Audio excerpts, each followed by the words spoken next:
Hello, good morning students. তোমরা সবাই ভালো আছো তো?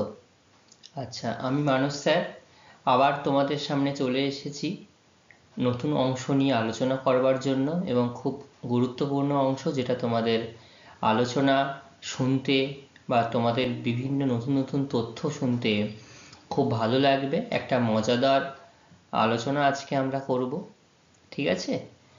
আচ্ছা, তো তোমরা আমরা যে মহাদেশ সম্পর্কে আলোচনা করছি, বা তোমরা যে মহাদেশ সম্পর্কে নতুন নতুন তথ্য জানতে পারছো বা বুঝতে পারছো, তোমাদের কেমন লাগছে বলো?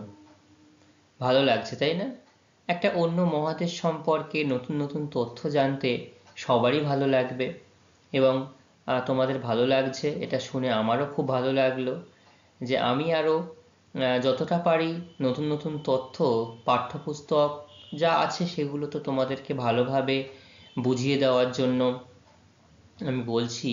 এছাড়াও আমি যতটা পারছি আরও তথ্য সংগ্রহ করে তোমাদেরকে জানানোর চেষ্টা করছি। তোমরা সবাই কিন্তু খুব ভালোভাবে শুনবে, এবং যদি কোথাও কারো সমস্যা হয় আমাকে অবশ্যই জানাবে, ঠিক আছে? আমরা বিগত ক্লাসে আলোচনা করেছিলাম যে এই উত্তর আমেরিকা মহাদেশের জলবায়ু এবং স্বাভাবিক উদ্ভিদ সম্পর্কে। বলো তো, আমি একটু শুরুতেই তোমাদের কাছ থেকে একটু জেনে নেব, তোমরা পূর্বের ক্লাসে যেটুকু অংশ আলোচনা করেছি সেই অংশটুকু কে কতটা ভালোভাবে বুঝতে পেরেছো, জানতে পেরেছো, সেটা একটু যাচাই করে নিই আমি, ঠিক আছে? তোমরা যদি সঠিক উত্তর দিতে পারো তাহলে আমি বুঝতে পারবো তোমাদের এই অংশ থেকে আর কোনো অসুবিধা নেই, তোমরা ভালোভাবেই জিনিসটাকে বুঝতে পেরেছো। আমি একটু তোমাদের থেকে জেনে নিই যে তোমরা কতটা ভালোভাবে বুঝতে পেরেছো। তাহলে পূর্বের দিনে আমরা এই উত্তর আমেরিকা মহাদেশে জলবায়ু সম্পর্কে নির্দিষ্টভাবে আলোচনা করেছি, তাই তো? আচ্ছা, তো এই জলবায়ু আলোচনার শুরুতে আমরা কি বলেছিলাম যে উত্তর আমেরিকা এই যে মহাদেশ, এই উত্তর আমেরিকা মহাদেশ সমগ্র অঞ্চলকে আমরা কয়টি শ্রেণীতে ভাগ করতে পারি বলো? সমগ্র অঞ্চলকে আমরা 7টি জলবায়ু অঞ্চলে ভাগ করতে পারি, তাই তো? আচ্ছা, তো এই যে 7টি জলবায়ু অঞ্চলের মধ্যে আমরা ইতিমধ্যে 4টি জলবায়ু অঞ্চল সম্পর্কে তোমাদেরকে আমি জানিয়েছি, বলেছি, তাই তো? এই 4টি জলবায়ু আমি নামগুলো একটু বলে দিচ্ছি তোমাদেরকে, বা তোমরাই বলো পরপর। প্রথমে আলোচনা করেছি কিন্তু কোন ধরনের জলবায়ু এবং স্বাভাবিক উদ্ভিদ? একদম ঠিক, তুন্দ্রা জলবায়ু। তারপরে আলোচনা করলাম তৈগা জলবায়ু এবং স্বাভাবিক উদ্ভিদ বা সরলবর্গীয় অরণ্য, যেটা আমরা বলি, তাই তো? তারপরে আলোচনা করলাম লরেন্সীয় জলবায়ু। আর 4 নম্বর আলোচনা করেছিলাম শীতল নাতিশীতোষ্ণ মহাদেশীয় জলবায়ু এবং নাতিশীতোষ্ণ তৃণভূমি সম্পর্কে, তাই তো? আচ্ছা, এখান থেকে আমাকে একটু বলো যে ম্যাপল গাছ, আমি তোমাদের বলেছিলাম এই ম্যাপল গাছ বলো তো কোন দেশের জাতীয় পতাকায় থাকে? একদম ঠিক বলেছো, কানাডা দেশের জাতীয় পতাকাতে এই ম্যাপল গাছের পতাকা কিন্তু থাকে, এবং সেটাই তাদের জাতীয় পতাকা হিসেবেই বিবেচিত হয়েছে বা হয়, সেটাই পরিচিত। আচ্ছা, এই ম্যাপল গাছ কোন ধরনের জলবায়ু এবং স্বাভাবিক উদ্ভিদে লক্ষ্য করা যায়? এটা লরেন্সীয় জলবায়ু, তাই তো, এবং নাতিশীতোষ্ণ মিশ্র অরণ্য এই জলবায়ু এবং স্বাভাবিক উদ্ভিদে লক্ষ্য করা যায়। আচ্ছা, এই ধরনের জলবায়ুতে, এই লরেন্সি জলবায়ুতে যে স্বাভাবিক উদ্ভিদ গড়ে ওঠে, এটাকে মিশ্র অরণ্য কেন বলা হচ্ছে বলতো? কারণ, হ্যাঁ, একদম ঠিক বলছো, কারণ এই যে লরেন্সি জলবায়ুতে 2 ধরনের স্বাভাবিক উদ্ভিদ কিন্তু লক্ষ্য করা যায়। একটা হচ্ছে পর্ণমোচী, আর একটা হচ্ছে সরলবর্গীয় অরণ্য। পর্ণমোচী অরণ্য আমরা কাদের বলবো? কোন ধরনের উদ্ভিদকে আমরা পর্ণমোচী অরণ্য বলবো বলতো? পর্ণমোচী অরণ্য বলবো এই ওক, ম্যাপল, এলম, অ্যাশ, এদেরকে আমরা পর্ণমোচী উদ্ভিদ বলবো। কারণ এই ধরনের উদ্ভিদগুলো কি করে, শুষ্ক ঋতুতে এসে তারা এই গাছের যে পাতা সম্পূর্ণরূপে বা প্রায় ঝরে ফেলে দেয়। তো পর্ণমোচী তার মানে, পর্ণ মানে কি পাতা, মুচি মানে মোচন করছে, ফেলে দিচ্ছে, সেই জন্য আমরা বলছি পর্ণমোচী। ঠিক আছে। আর এইখানে এই অঞ্চলে কিছু সরলবর্গীয় উদ্ভিদ দেখা যায়, সেটা হচ্ছে পাইন, ফার। এই পাইন, ফার, এই যে উদ্ভিদ, এদের কাণ্ড বেশ নরম প্রকৃতির হয়। নরম প্রকৃতির হয় বলেই সরলবর্গীয় অরণ্য বলা হয়। এবং সরলবর্গীয় অরণ্য হওয়ার জন্য এই অঞ্চলকে আবার নরম কাঠের, এই সরলবর্গীয় অরণ্য যে অঞ্চলে লক্ষ্য করা যায় সেটাকে নরম কাঠের অরণ্য বলা হয়। আচ্ছা বলো তো, পৃথিবীর কোথায় সব থেকে বৃহৎ এবং বড় নরম কাঠের অরণ্য দেখতে পাওয়া যায়? একদম ঠিক বলেছ, তৈগা জলবায়ু অঞ্চলে পৃথিবীর সর্বাধিক নরম কাঠের আহরণ করা হয় এবং সব থেকে বৃহৎ অঞ্চল জুড়ে এই সরলবর্গীয় অরণ্য কিন্তু গড়ে উঠেছে। এই সরলবর্গীয় অরণ্যের যদি উদাহরণ বলতে বলা হয় তোমরা কি বলবে? একদম এটা ঠোঁটস্থ রাখবে, সবসময় মনে রাখতে হবে তোমাদেরকে, পাইন, ফার, স্প্রুস, লার্চ। একদম সঠিক বলেছ তোমরা। ঠিক আছে, এরকম ভাবে তাহলে মনে রাখতে হবে। আচ্ছা বলো তো, ঝোপ তুন্দ্রা কোন গাছগুলোকে নিয়ে বা কেন বলা হচ্ছে ঝোপ তুন্দ্রা? তুন্দ্রা, তাহলে আমরা এই প্রশ্নের মধ্যেই কিন্তু উত্তরের খানিকটা অংশ পেয়ে যাচ্ছি, যে তুন্দ্রা অংশ রয়েছে, তার মানে আমরা এখান থেকে বুঝতে পারছি এটা তুন্দ্রা জলবায়ু এবং তুন্দ্রা স্বাভাবিক উদ্ভিদের অংশ। এই তুন্দ্রা জলবায়ু এবং তুন্দ্রা স্বাভাবিক উদ্ভিদ এইখানটাতে বেশিরভাগই শৈবাল এবং গুল্ম জাতীয় বা ঝোপ জাতীয় উদ্ভিদ দেখা যায়, সেই জন্য এই গাছগুলোকে একত্রে ঝোপ তুন্দ্রা বলা হয়। কি কি গাছ সেগুলো? সেগুলো রয়েছে বার্চ, উইলো, জুনিপার।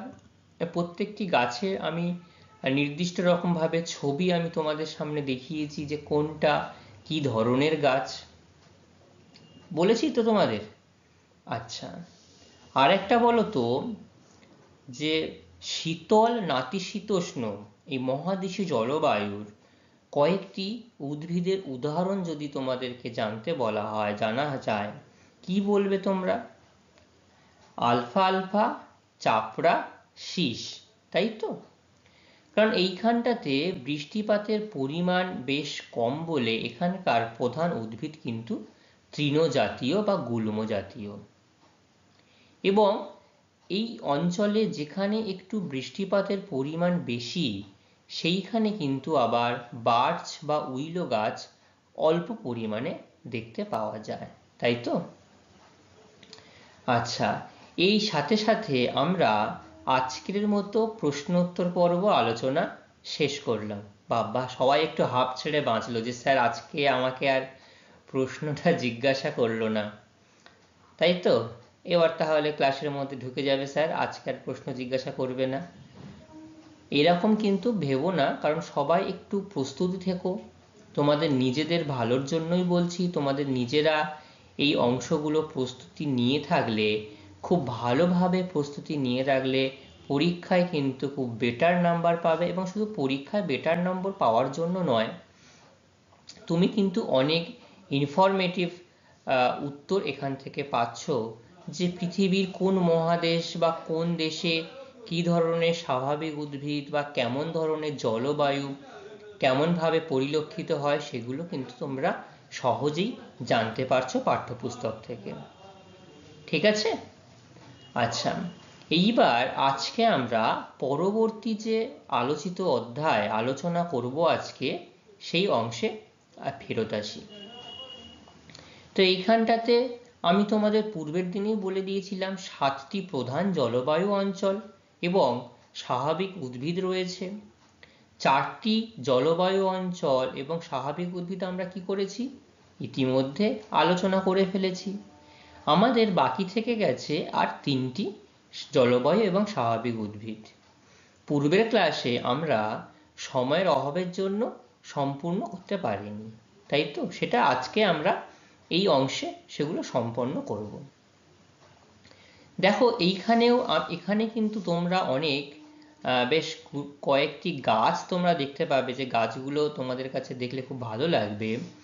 দেখো এই যে একটা ছবি আমি তোমাদের সামনে দেখিয়েছি, এই ছবিটা দেখে কি তোমাদের আলাদা কিছু মনে হচ্ছে বলো? হ্যাঁ, কোনো কোনো গাছ দেখো এবং পুরো অরণ্যটাই কিন্তু গভীর সবুজ অরণ্য, তাই তো? পুরো অরণ্য দেখো গভীর সবুজ অরণ্য। এবং এই গাছগুলো যদি একটু ভালো করে লক্ষ্য করা যায়, কি দেখতে পাচ্ছ তোমরা? গাছগুলো একটু লক্ষ্য করলে দেখতে পাচ্ছি কোনো গাছ অনেকটা লম্বা, অনেকটা বড় দেখা যাচ্ছে, কোনো গাছ তার নিচে ছোট হয়ে গেছে, গেছে তো ছোট হয়ে, কিছু কিছু ছোট গাছও লক্ষ্য করা যাচ্ছে। তো এই যে এক একটা গাছের যে লেয়ার, ঠিক আছে, এই এক একটা গাছের যে লেয়ার, এগুলো এই যে এক একটা আস্তরণ তৈরি হয়েছে, এগুলোকে আমরা ক্যানোপি বলি। কি বলি এগুলোকে আমরা? ক্যানোপি বলি, বা বাংলায় যদি বলি এটাকে আমরা চাঁদোয়ার আকার সৃষ্টি করেছে বলে মনে করি। কারণ এই ধরনের যে উদ্ভিদ, এগুলো একটা অঞ্চলে গড়ে ওঠে, একটা এই প্রজাতির অবধি, আর একটা এই প্রজাতির অবধি, একটা এই প্রজাতির, একটা নির্দিষ্ট স্তরের উদ্ভিদগুলো এক একটা স্তর তৈরি করে, এবং দূর থেকে দেখলে যেন মনে হয় চাঁদোয়ার আকার সৃষ্টি করে আছে। এবং চাঁদোয়ার আকার সৃষ্টি করবার জন্য এইখানে কি হয়, যে সূর্যালোক কিন্তু এই অরণ্যের গভীরে খুব সহজে প্রবেশ করতে পারে না, ঠিক আছে? তো চলো আজকে আমি যে এই ক্যানোপির কথাটা বললাম, এটা কোন ধরনের জলবায়ুতে বা এই যে স্বাভাবিক উদ্ভিদ, এদেরকে কি নামে চিহ্নিত করা হয়, এগুলো আমরা আজকে পরপর জানবো। আরও যে 3টি জলবায়ু অঞ্চল রয়েছে, একটি হচ্ছে ক্রান্তীয় উষ্ণ আর্দ্র জলবায়ু এবং ক্রান্তীয় আর্দ্র অরণ্য, 2 নম্বর হচ্ছে ভূমধ্যসাগরীয় জলবায়ু এবং ভূমধ্যসাগরীয় অরণ্য, আর রয়েছে উষ্ণ মরু জলবায়ু এবং উষ্ণ মরু উদ্ভিদ। এই জলবায়ুর বৈশিষ্ট্য এবং উদ্ভিদের উদাহরণ সহ স্বাভাবিক উদ্ভিদের বৈশিষ্ট্য ঠিক কেমন হয়, সেগুলো আমরা পরপর আলোচনা করব। তোমরা সবাই একটু মনোযোগ সহকারে শুনবে। যদি কোথাও তোমাদের অসুবিধা হয় আমাকে অবশ্যই জানাবে, ঠিক আছে? তাহলে 8ম শ্রেণী তোমরা, ভূগোল বিষয়, আমি তোমাদের মানস স্যার। আজকে নতুন অংশ আমরা আলোচনা করব। দেখো এখানে আরো একটা ছবি দেখি, যে ছবিটা খুব একটা ইন্টারেস্টিং ছবি। এই ছবিটার মানে গাছটার নাম হচ্ছে কর্ক গাছ। বাংলায় একটা কথা আছে জানো, যে অনেক সময় আমরা বলি না যে মেরে পিঠের ছাল তুলে দেবো। তো এই সত্যি সত্যি আমাদের কারোর পিঠের ছাল তোলার কথা বলছি না, এই গাছটার ছাল এতটাই পুরু, এটাকে সম্পূর্ণভাবে দেখো কেটে নেওয়া হয়েছে, দেখতে পাচ্ছ? নিচের দিকে ছুরি দিয়ে খুব সুন্দর যত্ন সহকারে যতটা পর্যন্ত পুরু স্তর রয়েছে, গাছটার ছাল কিন্তু ছাড়িয়ে নেওয়া হয়েছে, এবং এটা অনেক কাজে লাগে, সেটাও আমরা বলবো, আলোচনা করব, ঠিক আছে? তাহলে 9ম অধ্যায়ের উত্তর আমেরিকা মহাদেশের আজকে পার্ট 5 জলবায়ু এবং স্বাভাবিক উদ্ভিদ সম্পর্কে আমরা বিস্তারিত আলোচনা করব। তাহলে লাস্ট যে জলবায়ু বা স্বাভাবিক উদ্ভিদ আমরা আলোচনা করেছিলাম, সেটা ছিল শীতল নাতিশীতোষ্ণ মহাদেশীয় জলবায়ু, ঠিক আছে? তার মানে এই যে অঞ্চলটি আমরা লাস্ট দিন আলোচনা করেছিলাম। আজকে আমাদের আলোচনার প্রথম যে জলবায়ু অঞ্চল রয়েছে তার নাম হচ্ছে ক্রান্তীয় উষ্ণ আর্দ্র জলবায়ু এবং ক্রান্তীয় আর্দ্র অরণ্য, ঠিক আছে, কোথায় দেখতে পাওয়া যায়? এই যে এইখানটাতে, অর্থাৎ উত্তর আমেরিকা মহাদেশের একদম দক্ষিণ ভাগে এই ক্রান্তীয় উষ্ণ আর্দ্র অরণ্য এবং ক্রান্তীয় অরণ্য লক্ষ্য করা যায়, কারণ এইখান দিয়েই চলে গেছে কাছাকাছি অংশ দিয়ে 23.5 ডিগ্রি উত্তর অক্ষরেখা। তাহলে 23.5 ডিগ্রি উত্তর অক্ষরেখা যাওয়া মানে এখানে স্বাভাবিকভাবেই একটু গরমের পরিমাণটা বেশি হবে, তো এখানেও সেটাই লক্ষ্য করা যায়। ঠিক আছে, কোথায় কোথায় লক্ষ্য করা যায় এই ধরনের জলবায়ু? মধ্য আমেরিকার দেশসমূহে এবং ফ্লোরিডার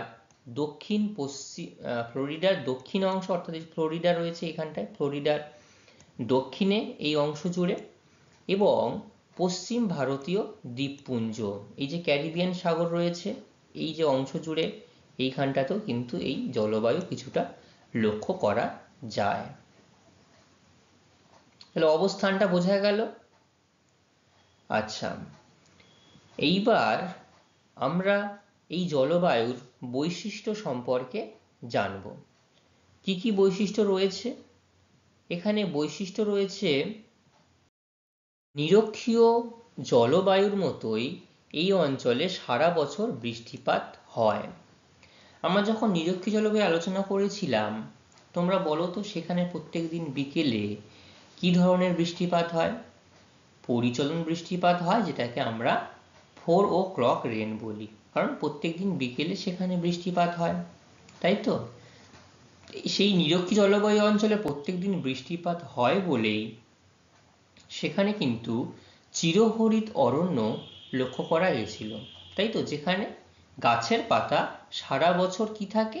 সবুজ থাকে। ভেরি গুড, গাছের পাতা সারা বছর সবুজ থাকে। এখানেও যদি সারা বছর বৃষ্টিপাত হয়, তাহলে এখানেও গাছের পাতা আমরা সবুজ দেখব। আর এই ধরনের জলবায়ু উষ্ণ এবং আর্দ্র প্রকৃতির হয়। ঠিক আছে, আর কি বলা হচ্ছে, মাঝে মাঝে ক্রান্তীয় ঘূর্ণবাতের প্রভাবে হ্যারিকেনের প্রাদুর্ভাব লক্ষ্য করা যায়। যে ক্রান্তীয় ঘূর্ণবাত এই ক্যারিবিয়ান দ্বীপপুঞ্জে এবং উত্তর আমেরিকার দক্ষিণ প্রান্তে, এই ঘূর্ণবাত হ্যারিকেন নামে পরিচিত। ঠিক আছে, সেই জন্য এই ক্রান্তীয় ঘূর্ণবাত হ্যারিকেনের প্রাদুর্ভাব এখানে লক্ষ্য করা যায়, যার ধ্বংসলীলা মানে ভীষণ মারাত্মক ধ্বংসলীলা, সম্পূর্ণ জনপদ জীবকুল ভীষণভাবে ক্ষতিগ্রস্ত করে তোলে। ঠিক আছে, এই গেল ক্রান্তীয় উষ্ণ আর্দ্র জলবায়ুর বৈশিষ্ট্য। এইবার আমরা এই অঞ্চলের জলবায়ুর নির্দিষ্ট যে স্বাভাবিক উদ্ভিদ রয়েছে, সে স্বাভাবিক উদ্ভিদ সম্পর্কে জানব। তাহলে স্বাভাবিক উদ্ভিদ সম্পর্কে জানতে গেলে আমাদের জানতে হবে যে এইখানে কি কি ধরনের বা কোন কোন উদ্ভিদ এখানে লক্ষ্য করা যায়। মেহগনি গাছ, দেখবে এই মেহগনি গাছ আমাদের এই ভারতীয় উপমহাদেশের এইখানেও কিন্তু মেহগনি গাছ সচরাচর দেখতে পাওয়া যায়, একটু হলেও দেখতে পাওয়া যায় এবং যথেষ্ট ভালো পরিমাণে দেখতে পাওয়া যায়। পাম গাছ, দেখো এটা হচ্ছে পাম গাছ। পাম গাছটা দেখতে অনেকটা কি বলবো, তাল গাছ আর খেজুর গাছের মিশ্রণ বলতে পারি, মানে আমাদের কাছে তাল গাছের মতো তার কাণ্ডটা দেখতে, আর পাতাগুলো দেখতে খেজুর গাছের মতো, সেটাই হচ্ছে পাম গাছ। আবলুজ রয়েছে, রবার রয়েছে, কোকো রয়েছে। এটা কি গাছ দেখতে পাচ্ছ? রবার গাছ কিন্তু এইটি। এই যে রবার গাছ, আমরা যে টায়ার, টিউব বা যে কোনো ধরনের যে রবার ইউজ করি, বা এই যে গার্ডার বলি, যেহেতু আমরা বিভিন্ন প্লাস্টিক বা মুখ বাঁধতে বা মিষ্টির দোকান থেকে দেয়, সবগুলো কিন্তু এই রবার গাছের আঠা থেকে কিন্তু প্রস্তুত করা হয়, এবং যেমনভাবে যার দরকার সেইভাবে রাসায়নিক মিশিয়ে সেটা প্রস্তুত করা হয়। কি করা হয় একটু বলে দিই তোমাদেরকে। এই যে রাবার গাছ, এই রাবার গাছ থেকে আঠা সংগ্রহ করা হয়। ঠিক আছে, কাণ্ডতে যেমন তোমরা দেখেছো খেজুর গাছের রস সংগ্রহ করার জন্য ভাঁড় পাতা হয়, দেখেছো তোমরা? এই রাবার গাছেও কি করা হয়, তার কাণ্ডের গায়ে একটা নির্দিষ্ট চামড়ার গায়ে ক্ষত করে একটা ভাঁড় বসিয়ে দেওয়া হয়। ঠিক আছে, এবং একটা নির্দিষ্ট সময় অতিক্রম করে যাওয়ার পরে সেই পাত্রগুলোকে সংগ্রহ করা হয় এবং যে রসটা পড়ছে সেখানটাতে সেটা জমাটবদ্ধ হয়ে যায়, সেগুলোকে সংগ্রহ করা হচ্ছে। সংগ্রহ করে নিয়ে এবার তারপরে বিভিন্ন রকমভাবে প্রস্তুত করে সেটাকে টায়ারের রূপ দেওয়া হচ্ছে, টিউবের রূপ দেওয়া হচ্ছে, রবারের রূপ দেওয়া হচ্ছে, যেখানে যেমনভাবে প্রয়োজন সেখানে সেই রকমভাবে তার প্রস্তুতিকরণ চলে। তো এটাও কিন্তু এই তোমার ক্রান্তীয় উষ্ণ আর্দ্র বা ক্রান্তীয় আর্দ্র অরণ্যের উদ্ভিদের উদাহরণ। ঠিক আছে, এবং এই প্রত্যেকটি হচ্ছে চিরহরিৎ উদ্ভিদ। কেন চিরহরিৎ উদ্ভিদ? কারণ এই যে উদ্ভিদের উদাহরণগুলো বললাম, মেহগনি, পাম, আবলুস, রবার, কোকো, প্রত্যেকটা উদ্ভিদ কিন্তু গাছের পাতা সবাই তো ফেলে দেয়, কিন্তু এই উদ্ভিদগুলো গাছের পাতা একবারে ঝরিয়ে ফেলে না। ঠিক আছে, গাছের পাতা ঝরালেও তাদের গাছে কিন্তু সবুজ পাতা যথেষ্ট পরিমাণে থাকে, সেই জন্য সারা বছর সবুজ হয়। ঠিক আছে, বোঝা গেল?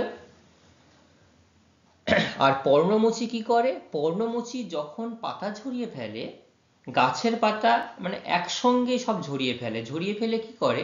গাছটা ন্যাড়া মতো হয়ে যায়।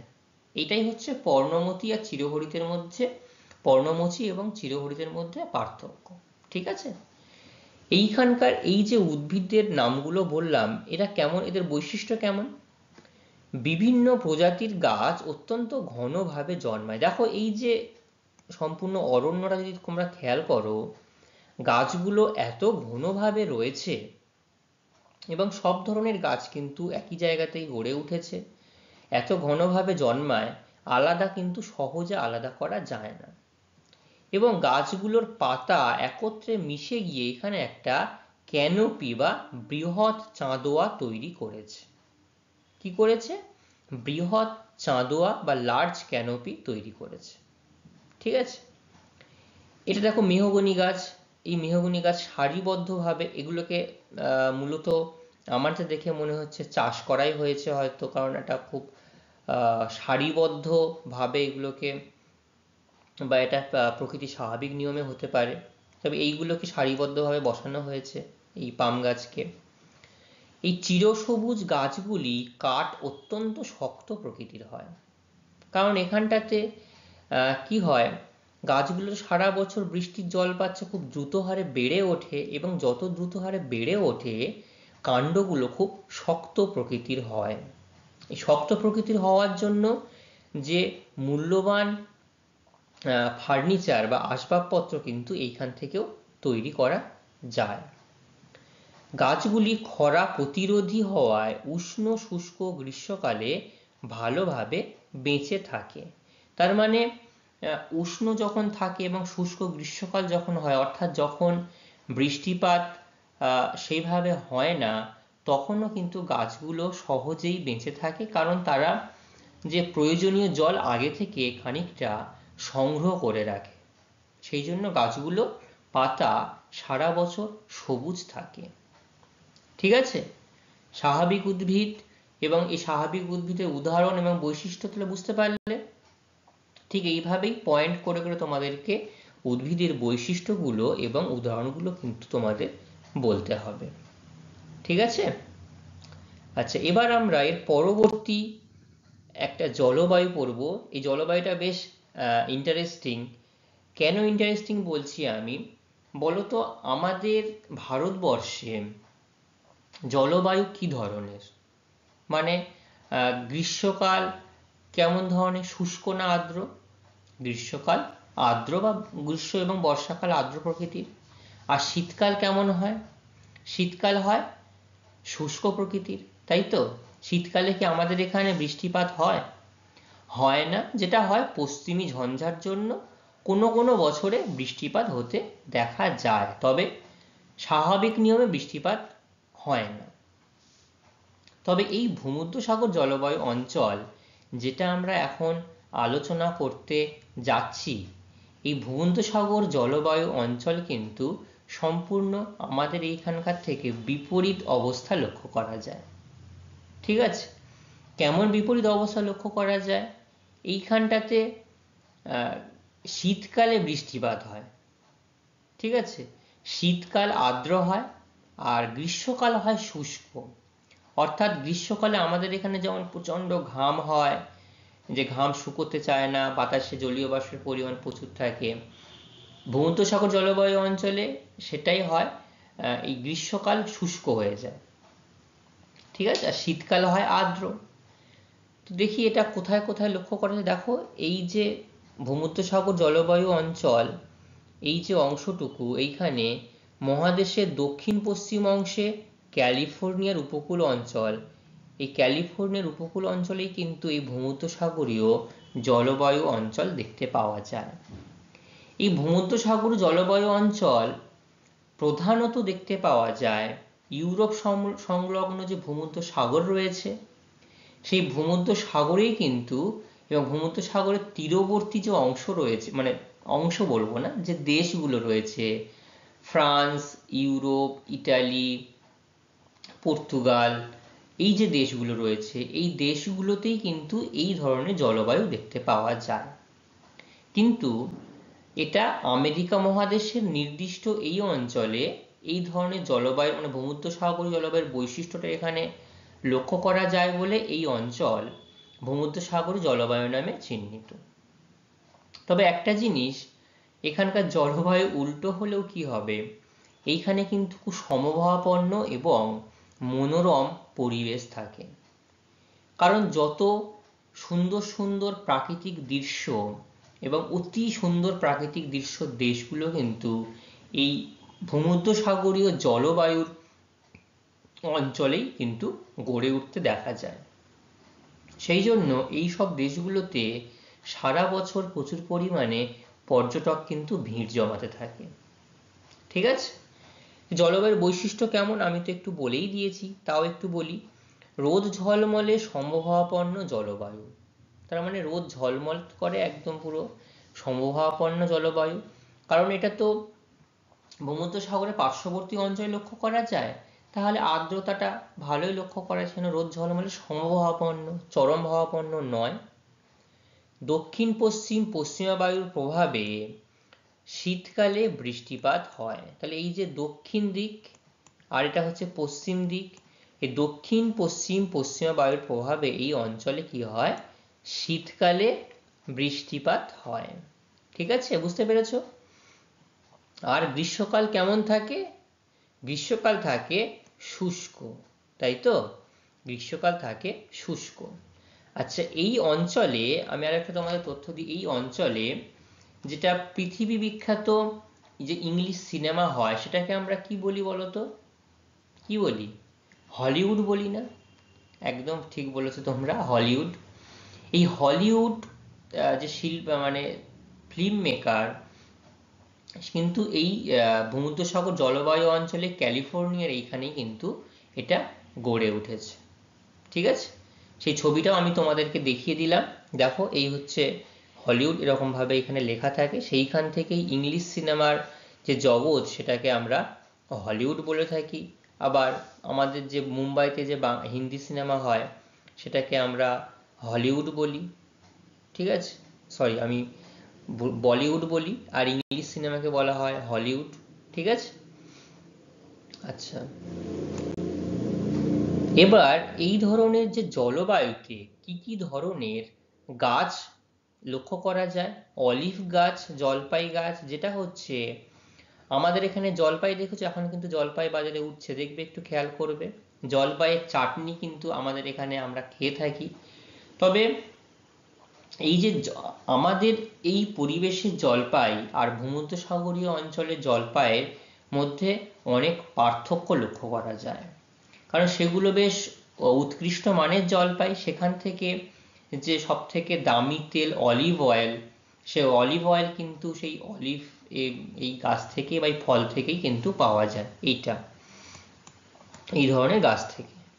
এটা হচ্ছে কর্ক গাছ, আর কর্ক গাছকে মেরে তার ছাল চামড়া গুটিয়ে নেওয়া হয়েছে, গুটিয়ে নিয়ে এরকম ভাবে সাজিয়ে রাখা হয়েছে কর্ক গাছ। ওক রয়েছে, উইলো রয়েছে, এছাড়াও অনেক ফলের গাছ, আঙুর, কমলা লেবু প্রভৃতি ফলের গাছ কিন্তু এখানে দেখা যায়। ঠিক আছে। এবং এই অঞ্চলে এত বিভিন্ন ধরনের ফল এখানে গড়ে ওঠে, সেই জন্য ফলকে কেন্দ্র করে কিন্তু এখানে প্রচুর জ্যাম, জেলি বা এই যে কালো আঙুর তোমাদের ছবি দেখাচ্ছি, দেখো এই কালো আঙুর, এই আঙুরগুলো থেকে বিভিন্ন কোম্পানি তাদের মদ প্রস্তুত করে, বিভিন্ন ফল থেকে জ্যাম, জেলি, আচার প্রচুর পরিমাণে প্রস্তুত করা হয়। এবং ফলকে কেন্দ্র করে একটা বৃহৎ অর্থনৈতিক শিল্প এখানে কিন্তু গড়ে উঠেছে, বা ফল প্রক্রিয়াকরণ শিল্প তার পাশাপাশি অর্থনীতির দিক থেকেও যথেষ্ট উন্নত হয়ে গেছে। ঠিক আছে। গাছগুলির পাতা ও কাণ্ড পুরু মোম জাতীয় আবরণে ঢাকা থাকে। গাছগুলির পাতা কেমন হয়? গাছগুলির পাতা এবং কাণ্ড দুটোই কি হয়? পুরু মোম জাতীয় একটা আবরণ, সেই আবরণে ঢেকে থাকে। ঠিক আছে, এখানকার এই স্বাভাবিক উদ্ভিদের বৈশিষ্ট্য। এবং গ্রীষ্মকাল যেহেতু শুষ্ক এবং শীতকালে যে বৃষ্টিপাতটা হয়, এবং সেই জন্য কি হয়, গাছের শিকড় বহুদূর পর্যন্ত বিস্তৃত হয়। গ্রীষ্মকাল শুষ্ক এই সময়টা কি হয়, তাহলে জলটাও প্রচুর পরিমাণে বাষ্পীভূত হয়ে যায় পাতা থেকে।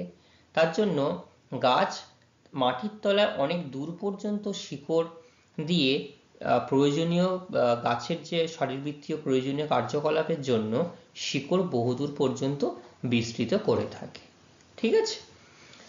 আচ্ছা, এই যে গাছটার কথা বলছিলাম, আচ্ছা বলো তো, এই গাছের ছাল তোমরা কোথায় দেখেছো? প্রত্যেকেই দেখেছো আমি আশা করি, তবে এত জায়গাটা মনে করতে, কাকে দেখেছো বলো দেখি? একদম ঠিক বলেছো। এই যে গাছের যে দেখো এটা পুরু, কিন্তু ছালটা কিন্তু বেশ খানিকটা পুরু। এইখান থেকে তোমরা হোমিওপ্যাথি শিশি দেখেছো? এই হোমিওপ্যাথির শিশি, যে ছোট ছোট সাদা শিশি থাকে, সেখানে কিন্তু একটা কাঠের একটা বল্টু টাইপের একটা শিশির ঢাকনা মতো আটকানো থাকে শিশির মুখে, থাকে তো? আমরা এরকম ফাট করে খুলি, একটা আওয়াজ হয়। হ্যাঁ, তো এই ধরনের বা বিভিন্ন মদের বোতলে, দামি দামি মদের বোতলে যেগুলো শ্যাম্পেন হয়, বা এই হোমিওপ্যাথি বা আরো বিভিন্ন কাজে এই ছিপির করে কিন্তু কাজে লাগানো হয়। ঠিক আছে, যেটা বলছিলাম তোমাদেরকে, যে মেরে গাছের ছাল চামড়া তুলে নেওয়া হয়েছে। দেখো গাছের ছাল চামড়া তুলে নিয়ে একদম পুরো মানে ন্যাড়া করে দেওয়া হয়েছে, অর্থাৎ যতটুকু অংশ বেশ খানিকটা পুরু স্তর রয়েছে ছাল ছাড়িয়ে নেওয়া হয়েছে। ঠিক আছে। এইবার আমাদের শেষ যে জলবায়ু অঞ্চল, তার নাম হচ্ছে উষ্ণ মরু জলবায়ু ও মরু উদ্ভিদ। তো এই উষ্ণ মরু জলবায়ু উদ্ভিদ ম্যাপের মধ্যে কোথায় রয়েছে? ম্যাপের মধ্যে রয়েছে, এই দেখো, ভূমধ্যসাগর জলবায়ু অঞ্চলের ঠিক পূর্ব দিকে এবং শীতল নাতিশীতোষ্ণ অঞ্চলের পশ্চিম দিকে এই উষ্ণ মরু জলবায়ু উদ্ভিদ আমরা এখানটায় দেখতে পাচ্ছি। এবং এখানটায় দেখো ম্যাপের মধ্যে আমরা সোনেরান মরুভূমি, যেটা সোনেরান ডেজার্ট, সোনেরান মরুভূমি, এইখানেই কিন্তু আমরা দেখতে পাই। কেন মরুভূমি অঞ্চল বলেই দেওয়া হয়েছে উষ্ণ মরু জলবায়ু এবং মরু উদ্ভিদ। এই সোনেরান মরুভূমিকে কেন্দ্র করেই এখানে গড়ে উঠেছে। ঠিক আছে। তার স্থান কোথায় হচ্ছে? পশ্চিমে ক্যালিফোর্নিয়া থেকে পূর্বে মেক্সিকো পর্যন্ত যে সোনেরান মরুভূমি রয়েছে, এটাই হচ্ছে উষ্ণ মরু জলবায়ুর অঞ্চল, বিস্তৃত অঞ্চল। ঠিক আছে। এই জলবায়ুর বৈশিষ্ট্য কেমন হয়? তো স্বাভাবিকভাবেই এটা তো আমরা জানি যে মরু অঞ্চলে প্রচণ্ড উষ্ণ এবং শুষ্ক প্রকৃতির জলবায়ু আমরা লক্ষ্য করতে পারি, তাই তো? এবং এইখানে অত্যল্প বৃষ্টিপাত, অত্যল্প মানে অতি অল্প, মানে বৃষ্টিপাতের পরিমাণটা খুবই কম। অতি অল্প বৃষ্টিপাতের কারণে বিভিন্ন অঞ্চল জুড়ে কি হয়েছে? মরুভূমির সৃষ্টি হয়েছে। তো মরুভূমি মানেই আমরা জানি যেখানে বৃষ্টিপাতের পরিমাণ খুবই সামান্য, হতে গেলে হয়তো দেখা গেল 20 থেকে 25 সেন্টিমিটার বা 30 সেন্টিমিটার পর্যন্ত মাত্র বৃষ্টিপাত হয়। ঠিক আছে। তো সেই জন্য এখানে বিভিন্ন অংশ জুড়ে কিন্তু এই মরুভূমি সৃষ্টি হয়েছে। আর মরুভূমিতে যেটা হয়, মরুভূমি জুড়ে কি হয়, পুরো বালির প্রান্তর, ধুধু বালির প্রান্তর থাকে। উদ্ভিদ প্রায় থাকে না বলতে গেলেই চলে, সেরকম ভাবে লক্ষ্য করা যায় না। যেটুকু থাকে এই যে দেখতে পাচ্ছ কাঁটা জাতীয়, ঝোপ জাতীয় এই ধরনের ক্যাকটাস জাতীয় উদ্ভিদ আমরা এখানটাতে লক্ষ্য করতে পারি, তাই তো? আচ্ছা, কি কি ধরনের স্বাভাবিক উদ্ভিদ থাকে একটু দেখি আমরা। এখানে থাকে অ্যাকাশিয়া, বাবলা, ফণিমনসা, জসুয়া এই ধরনের উদ্ভিদ আমরা এখানটায় দেখতে পাই। ঠিক আছে, তো বাবলা গাছ কিন্তু আমাদের এখানেও টুকটাক আমরা দেখতে পাই, কিন্তু এটা মূলত একটা মরু অঞ্চলের উদ্ভিদ। ঠিক আছে, তো এই অঞ্চলের উদ্ভিদ বৈশিষ্ট্য কেমন? বৃষ্টিপাতের অভাবে অধিকাংশ গাছই ঝোপ এবং গুল্ম জাতীয় হয়। কেমন হয়? ঝোপ এবং গুল্ম জাতীয়। ঝোপ জাতীয় হচ্ছে, গুল্ম জাতীয় হচ্ছে। এবং অত্যন্ত শুষ্ক জলবায়ুর সঙ্গে অভিযোজিত হওয়ার জন্য এদের মূল কি হয়? সুদীর্ঘ হয়। কারণ এদের তো বৃষ্টিপাতের পরিমাণ খুবই কম, খুব সামান্য, এবং যদি বৃষ্টিপাত হয় না যেহেতু, তাহলে এদের সেই অন্যান্য অঞ্চলের মতো উদ্ভিদ পাতা বা কাণ্ড সেরকমভাবে লক্ষ্য করা যায় না। এদের মূলগুলো কি করে? অভিজিত হওয়ার জন্য এবং এখানে সংগ্রাম করে বেঁচে থাকার জন্য শিকড়গুলো অনেকটা লম্বা হয়, তাই তো? শিকড় লম্বা হলে কি হবে? মাটির অনেক গভীরে গিয়ে জল সংগ্রহ করতে পারবে, তাই না? দেখো ছবিটা দেখো একটু, এই যে দ্বিতীয় ছবিটা দেখো, ওয়াটার লেভেলটা দেখো, এইখানে হচ্ছে ওয়াটার লেভেল, আর এইখানে হচ্ছে উদ্ভিদগুলো এই অঞ্চলটায় লক্ষ্য করা যাচ্ছে, এই অঞ্চলটাতে। শিকড় তাহলে এই জল সংগ্রহ করতে হলে কি করতে হবে? এত দূর অঞ্চল থেকে এই অবধি তাদেরকে শিকড় নিয়ে যেতে হবে অনেক দূর পর্যন্ত, তাহলেই তাদের গাছের জন্য প্রয়োজনীয় জল তারা সংগ্রহ করতে পারবে, তাই না? এই ছবিটায় দেখো যে খেজুর গাছগুলো থাকে, এই যে ডেট প্লাম বলছে খেজুর গাছ বা অন্যান্য বিভিন্ন ক্যাকটাস জাতীয় গাছ, দেখো স্বাভাবিকের যে উদ্ভিদ তাদের থেকে শিকড়গুলো কতটা লম্বা হয়েছে, কতটা দূর পর্যন্ত তারা প্রসারিত হতে পেরেছে। এগুলো কিন্তু শুধুমাত্র জলের টানেই কিন্তু অত গভীরে পর্যন্ত যেতে পেরেছে। আর এখানকার গাছগুলি কি হয়? পাতাগুলো কাঁটায় রূপান্তরিত করে ফেলেছে। পাতাগুলো কাঁটায় রূপান্তরিত হলে কি হবে? পাতার দ্বারা যে বাষ্পীভবন হয়, এবং এই যে অনেক এত কষ্ট করে জলটা সংগ্রহ করবে মাটির তলা থেকে, সব জল যদি পাতার দ্বারা বাষ্পীভবন হয় তাহলে কি হবে? লস হয়ে যাবে, শারীরবৃত্তীয় কার্যকারিতা চালানো যাবে না। সেই জন্য পাতাগুলো কি করে? কাঁটায় রূপান্তরিত হয়ে যায়। তাহলে এই গেল আমাদের উত্তর আমেরিকা মহাদেশের 7টা জলবায়ু অঞ্চল এবং 7টা স্বাভাবিক উদ্ভিদ সম্পর্কে সম্পূর্ণ আলোচনা। ঠিক আছে, এখান থেকে প্রত্যেকটা জলবায়ু কোথায় অবস্থান, জলবায়ুর বৈশিষ্ট্য, স্বাভাবিক উদ্ভিদের উদাহরণ এবং স্বাভাবিক উদ্ভিদের বৈশিষ্ট্য, প্রত্যেকটা থেকে কিন্তু সঠিকভাবে উদাহরণ বৈশিষ্ট্য তোমাদেরকে মনে রাখতে হবে। পরীক্ষায় যে স্বাভাবিক উদ্ভিদ বা যে জলবায়ু অঞ্চল তোমাদেরকে জানতে চাইবে, তোমাদেরকে সেটাই কিন্তু বলতে হবে। ঠিক আছে? আচ্ছা, এরপরে আমি জাস্ট একটা জিনিস তোমাদের দেখাবো, প্রেইরি তৃণভূমি। এই প্রেইরি তৃণভূমি কেন অর্থনৈতিক দিক দিয়ে এত উন্নতি লাভ করতে পেরেছে এবং কেন এটা আরো উন্নত হচ্ছে এবং এর কি কারণ রয়েছে সেটা আমরা একটু জানবো।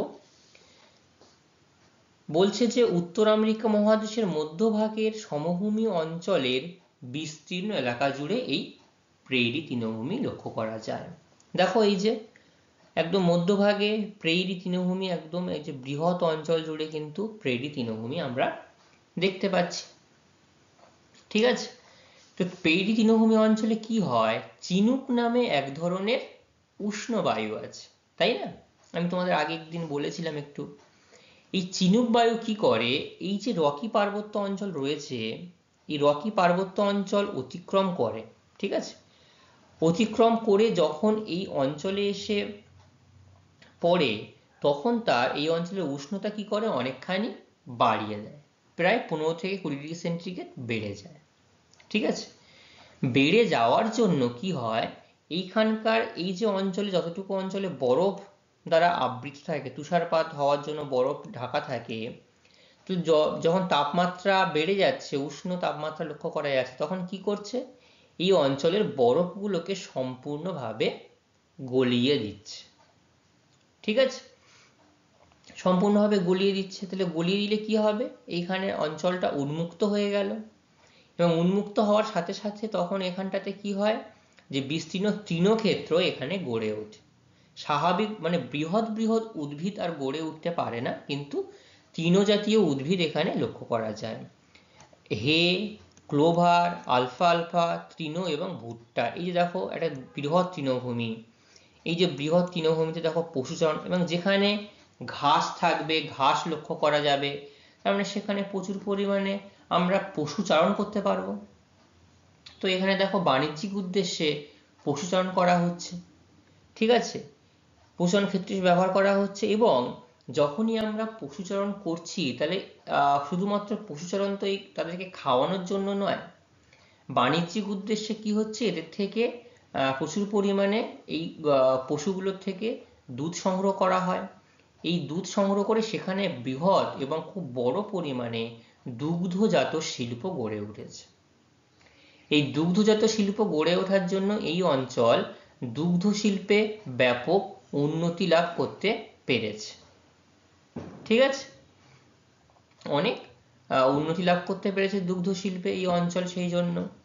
এবং এই যেহেতু দুধ তো খুব অল্প সময়ের মধ্যে নষ্ট হয়ে যায়, তো কি করবে, এই দুধকে সংরক্ষিত করবার জন্য এই অঞ্চলে উন্নত মানের হিমাগার, তার মানে ঠান্ডার যে ঘর, যেমন আমরা ফ্রিজে আমরা বেশ কয়েকদিন, একদিন হোক, দুদিন হোক, 3 দিন হোক রেখে দিতে পারি, তো সেখানে এরকম বড় বড় হিমাগার গড়ে তোলা হয়েছে এই দুধগুলোকে, মানে এই দুধকে সংরক্ষণ করে রাখবার জন্য। এই যে পশুগুলো থেকে যে দুধ সংগ্রহ করা হচ্ছে সেগুলোকে সংরক্ষিত করে রাখবার জন্য। ঠিক আছে, এটা প্রেইরি অঞ্চলের দুগ্ধ শিল্প এবং তৃণভূমি সম্পর্কে আমরা বলতে পারলাম। দেখো প্রচুর পরিমাণে এখানটাতে গবাদি পশু এখানে লক্ষ্য করা যাচ্ছে। এইবার এই অংশে আমরা দেখছি যে প্রেরি তৃণভূমি অঞ্চলে শুধু যে ঘাস এবং পশুচারণ ক্ষেত্র গড়ে উঠেছে তাই নয়, এই অঞ্চলের এক অংশে কিন্তু প্রচুর পরিমাণে গমও উৎপন্ন করা হয়। কারণ এই যে চিনুক বায়ুর প্রভাবে যখন বরফ গলে যাচ্ছে, শীতের শেষে যে বসন্তকাল আসছে, সেই বসন্তকালে কিন্তু বসন্তকালীন গম চাষ করা হয়ে থাকে। সেই জন্য এই অংশ কি নাম, বসন্তকালীন গম বলয় নামেও কিন্তু পরিচিত। এবং এই যে প্রেরি তৃণভূমি অঞ্চল, এই প্রেরি তৃণভূমি অঞ্চলে যে ডাকোটা রাজ্য রয়েছে, একটা রাজ্য তার নাম হচ্ছে ডাকোটা রাজ্য, সেখানে যুক্তরাষ্ট্রের মধ্যে অর্থাৎ আমেরিকা যুক্তরাষ্ট্রের মধ্যে সর্বাধিক পরিমাণে গম উৎপন্ন হয়। ঠিক আছে, আবার এই যে এই অংশেই বসন্তকালীন গম বলয়ের দক্ষিণেই আবার শীতকালেও কিন্তু গম চাষ করা হয়ে থাকে। তাহলে বসন্তকালে যেমন গম চাষ করা হচ্ছে, আবার শীতকালেও কিন্তু গম চাষ করা হচ্ছে।